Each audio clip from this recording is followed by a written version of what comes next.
This is Justin Mercier. We got Bruce Pagano here, and we're so excited to kick off this awesome podcast. This is Theology made easy for everyone. And Bruce, super excited to have you. I'm excited to be doing this. Yeah. Tell us, what is folding chair theology? What's the concept? So the name it's kind of double meaning. First, it kind of plays on the idea of an armchair theologian. You know, there's that. Which there's many of those right now. Yeah, like armchair quarterback, armchair theologian. But it's never like I've said, I'm an armchair theologian, and I was never really serious about it. Like I always kind of said it tongue in cheek, the same way that you're a quarterback sitting in your chair in the living room, and you're like, oh, I'd do that play better. Yeah. You want to be part of the team, but you're really not because you don't have the credentials or skill or practice, whatever. Maybe. Sure. And armchair theology is kind of the same thing. Like if you're an armchair theologian, you want to be part of the team, but maybe you're not really a theologian. So it's kind of a pointing, funny, tongue-in-cheek. Like I'm not an armchair theologian. I'm a folding chair, which I think is a step below. Sure. But also the other part is that most of what I learned about God, about Jesus, about following Jesus, took place sitting on a folding chair in someone's home, in a small group setting, in a coffee shop, in a home church, and not that that sitting in church on Sunday morning didn't teach me about following Jesus, but more that I got to see the practical application of that really played out in discussion, sitting on a folding chair, rather than in lecture, sitting in a pew seat. Yeah. If that makes sense. Absolutely. So a listener doesn't have to go to seminary school to get some background on what the theology that we're talking about necessarily. Right. And really theology is just the study of God, the study of God and His Word, to know Him and to know about Him, and to know Him more deeply. And my hope for this, and I know yours is the same, is that we would make it accessible to people. Like people wouldn't have to, that they would get into their Bible, but they wouldn't be afraid to get in their Bible, and then because they don't understand it or because it's so high.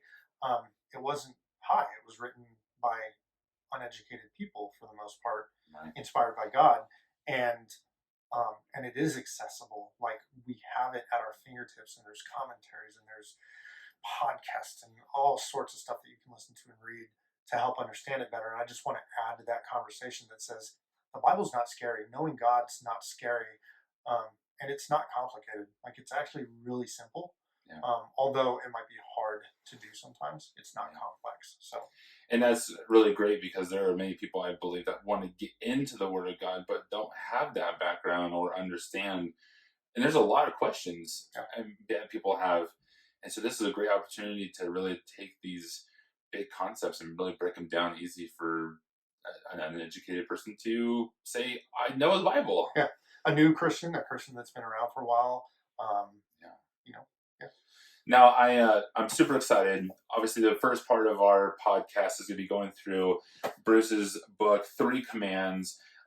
First of all, let me tell you, the feeling of this book alone is great. So if that's any indication of what's inside the book, is going to be very awesome. So why don't you just tell, just real briefly, what inspired you to write the book? Yeah. So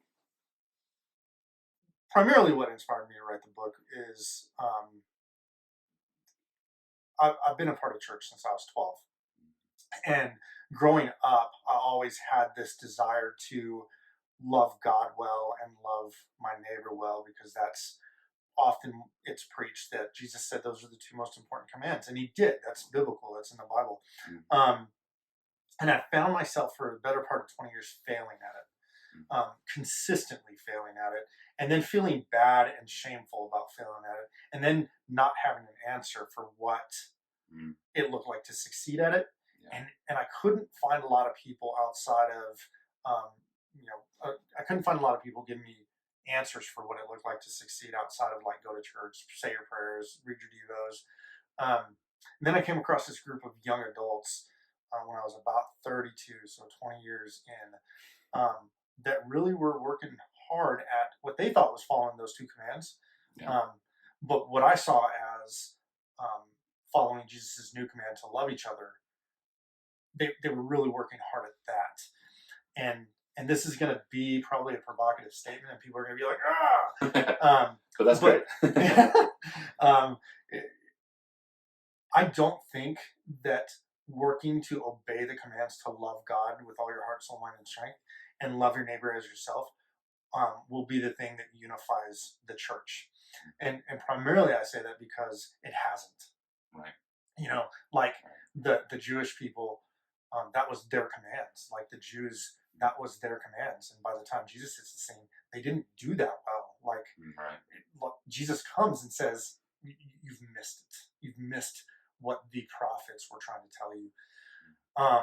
And then he pulls his disciples aside and he says, "This new command I give you."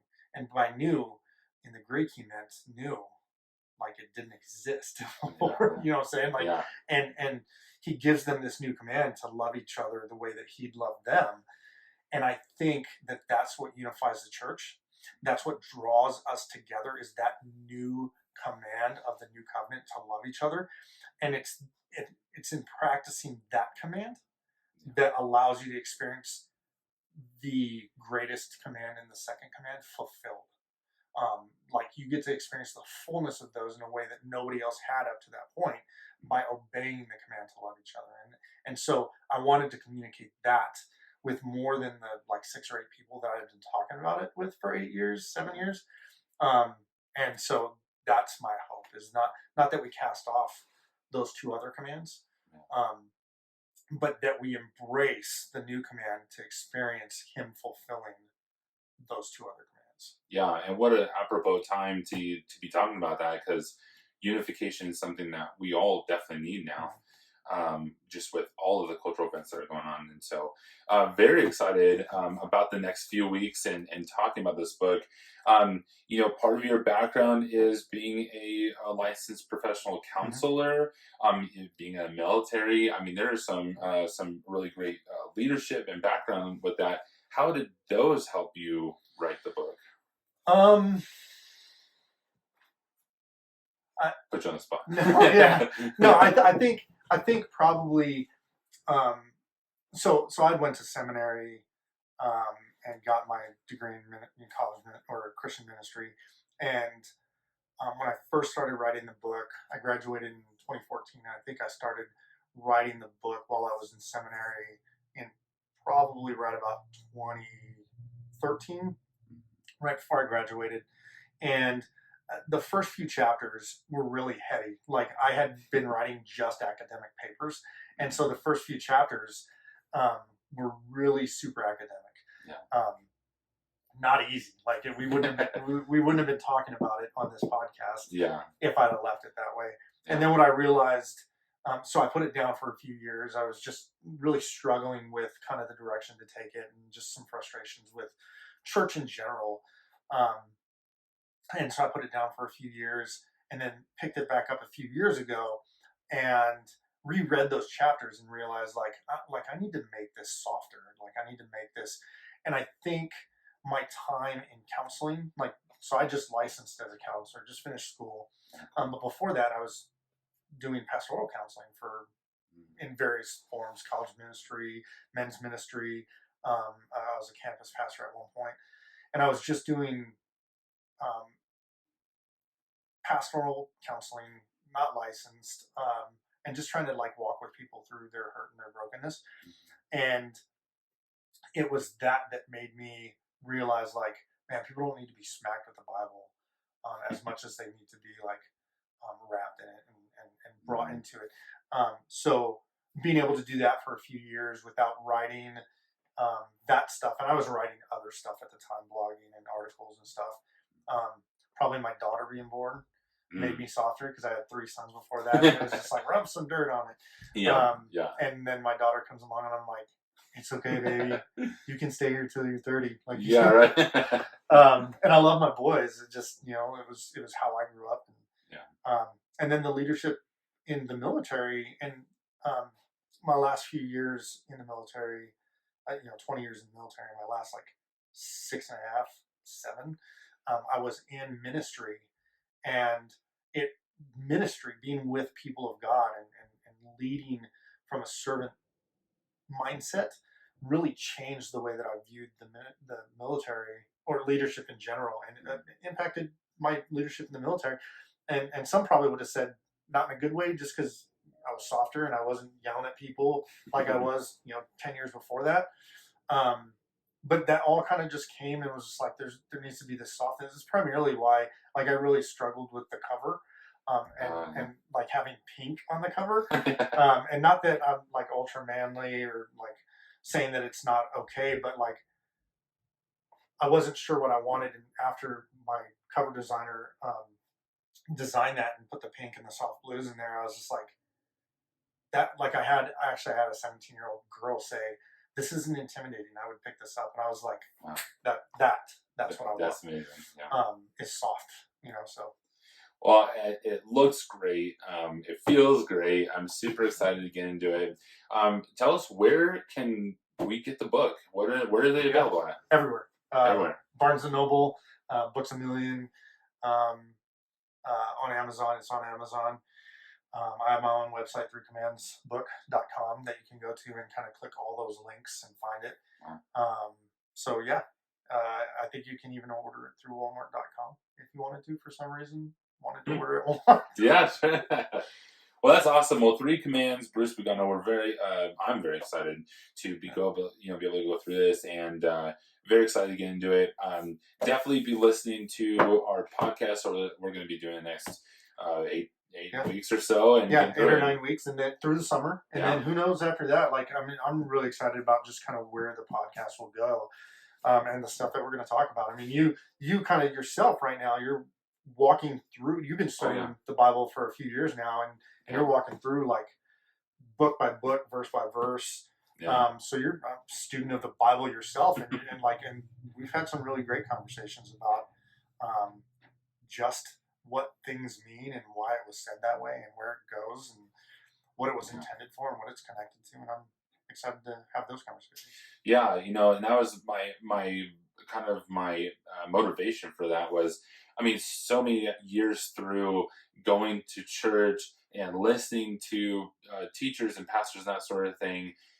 You get this mindset of what you think the Bible is, or what you think it says, and then you start going through it, and you start realizing, wow, there's a lot more depth into this book, and there's just so many examples where like, oh wow, like that makes more sense now. I'm diving into it, whereas if I had not dove into the Bible a little bit more, I may still be believing some of those things that I thought were in the Bible that aren't, or whatnot. And so I'm very excited to kind of keep digging into it, because I'm digging into it myself now, but we'll be able to kind of discuss that together, and I'm very excited about that. So yeah, well, definitely be tuning in to our podcast. Very excited. We didn't say when it launches. We're looking at when we're looking at when are we launching it? The first week in June. That works. And we are you asking me like you don't know? Like we talked about. Yeah, right. I've never met you before. Actually. Yeah. Why are you in my house? I think the first week in June. I think we're going to launch on June 4th. Is our intention? Yes. Right. Yep. And then every week, 30, 45 minutes, maybe an hour. We'll see. Yeah. And every Thursday. Yeah, every Thursday we'll be coming out with a podcast, and it's going to be really good. It's going to be hopefully, like you said, less than an hour, so it's very condensed. And we'll be going through the book, and this will actually be a great way for me to read a book this year. I mean, that's the greatest way. Is like, hey, even if you don't read the chapter, hey, we're going to go through it, and then you could just say that you read it. Okay. And if you're going to read any book this year, be like Justin and read my book. You got it. Yeah. All right, cool. We'll come up with some cool outro tagline in the next couple of weeks. No, we're very excited, and Bruce, thank you again, and we'll be talking to you soon. Bye.